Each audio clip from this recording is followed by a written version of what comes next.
Hey friends, welcome back to my channel once again. This is Swastik, and in this video I'm going to review the Acer Aspire 7 A71542G. Yes, it is this thing right here.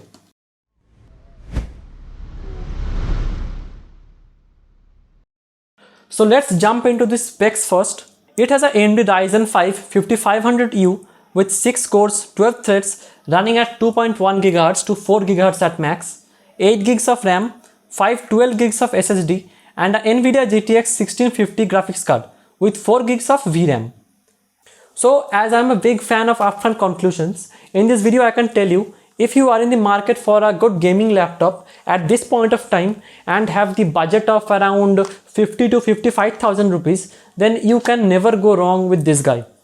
This is the review video for the Acer Aspire 7 A71542G. Let's get started. Coming to the screen, it has a 15.6-inch 1080p 60Hz IPS LED backlit panel with 45% NTSC color gamuts. The screen is not a reflective one. It is not of glass. It has a matte finish on it and the one you find on traditional laptops. Okay, I am used to glass panels as the laptop which I am currently using is the Lenovo Flex 5 and this has a glass display. If you ask me, I prefer the glass display more, but it also has advantages and disadvantages. The colors seem to pop up in your eyes a little bit more than what it does in matte displays. And if you have a big LED light in the back, for say I have it right now, then you will get a reflection on the glass panel and that's not very good all the time. So whether you like glass displays or matte finish displays, that is a completely personal preference. Let me know in the comment section given below whether you like glass displays or matte finish displays. Coming to the speakers. It has stereo speakers and they are pretty much mediocre, I would say. It would have been slightly better if it was placed on the keyboard deck facing upwards. But it is not the case. It is present in the bottom of the laptop. So don't expect any absurd thing from the speaker. And I feel 99% of the users who are going to buy this laptop will actually be gaming on this machine and they will most probably be using wired headphones on these laptops. And even if you are watching movies or a YouTube video, you must be using headphones. You cannot rely on the speakers as they are one of the worst speakers I have ever experienced on a laptop. Coming to the storage. It has a 512 gigs of NVMe SSD storage. There is just a single NVMe slot in this laptop and that is occupied by the 512 gigs. And if you want to upgrade your SSD, then you will have to replace that 512s and add a 1 terabyte or 2 terabyte according to your needs. Coming to the RAM. It has 8 gigs of DDR4 3200 MHz RAM, which is expandable up to 32 GB. And there are 2 RAM slots on the motherboard, out of which one is free. And before I bought this laptop, I thought that I will be easily be able to add an external RAM on this laptop by myself, but that is not the case. There is a seal above one of the screws present on the bottom of this machine. You can't remove that because if you do, your warranty is void. The only way is to call the service center and ask them if they can do it. And during this ongoing pandemic situation, it's not that easy. If you are anyways interested to know the cost, I called the service center people and they actually gave me a quotation of 3600 to 3800 rupees for an additional 8 gigs of RAM. If you follow this procedure, your warranty will not be void and it will remain intact. So if you think of upgrading your SSD to a 1 terabyte, you will have to follow the same procedure. Coming to the ports, it has a barrel type charging port, 2 USB 3.2 ports, 1 USB 2, 1 USB-C for high data transfer, a HDMI port, a LAN port and a Kensington lock and a 3.5mm headphone jack. Important point number 1. The USB-C port present in this laptop doesn't support charging and it is only going to be used for high data transfers and those kind of stuffs. Important point number 2. The 3.5mm audio jack which is present inside this laptop actually has line-in functionality. It means you can record instruments like your synthesizers directly into this machine and you will not need any kind of audio interfaces. This is a rare feature and not present on my Lenovo Flex 5, which I am currently using for more than 1 year right now.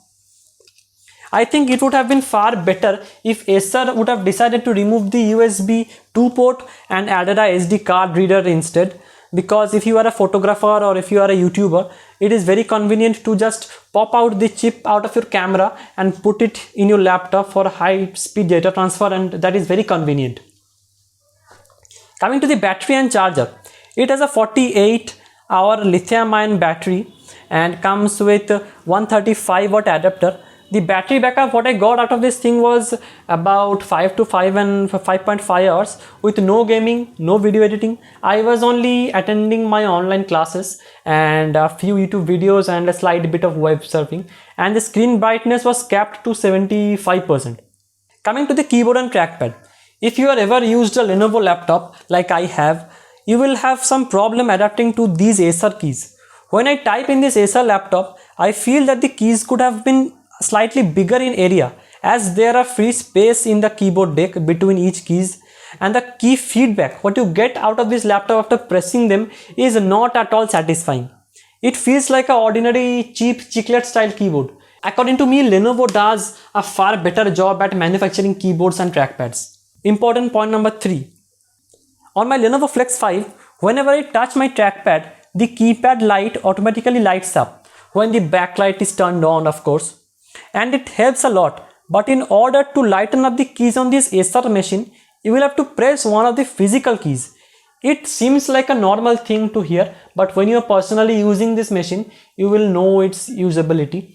Because for say you are at a night in a dark room, you are editing videos in Premiere Pro and you are looking for C or a V, any kind of key like that. If you are on this Lenovo machine, you can slightly touch on this trackpad and the keyboard lights will turn on. But in this Acer machine, you will have to press one of the physical keys to make that keypad light pop out. And if you are working on Premiere Pro, every key has some kind of a shortcut. So if you press that, you might actually derail yourself from your workflow, and then again you will have to hit Ctrl Z to bring yourself in track and continue the progress. So this is a very convenient feature present on the Lenovo laptop, and it's very sad to see it's not there on this Acer. I looked online to find if there are any ways, but sadly there are none. Okay, so I am currently editing the footage. I am editing the video what you're watching right now on this machine, and I thought that this might be the perfect time to talk about the editing performance of this machine. So let me clarify that all the footage what you are seeing is shot on my Sony RX100 Mark III. The format was in XAVC, the 1080p, and the bitrate was 50 Mbps, and FPS is 24 FPS. So as you can see, this is my timeline, and I'm scrubbing through it. There is no problem there is no hiccups, there is no stutters, and my playback resolution is set to full. I feel that if you mainly shoot in 1080p and your bitrate is between the range of 50 Mbps to 100 Mbps in any FPS, you might say, there shouldn't be any problem while editing that footage in your this Aspire 7 PC. So my YouTube projects are between the time frame of say 3 minutes to say 15 minutes time frames. But I have noticed that when my time frame, actually the length of the video increases to say 30 minutes or 35 minutes, there I feel there you might notice a lag in your RAM. And if you go to Task Manager, you might see that your 80% RAM is being consumed. And that is the time where you will see dropped frames and stutters and lags while editing your video. So I feel if you are planning to edit videos which are beyond the length of 30 minutes or say above 25 minutes, at that time you must consider upgrading the RAM from say 8 gigabytes to a 16 gigs or say 24 gigs.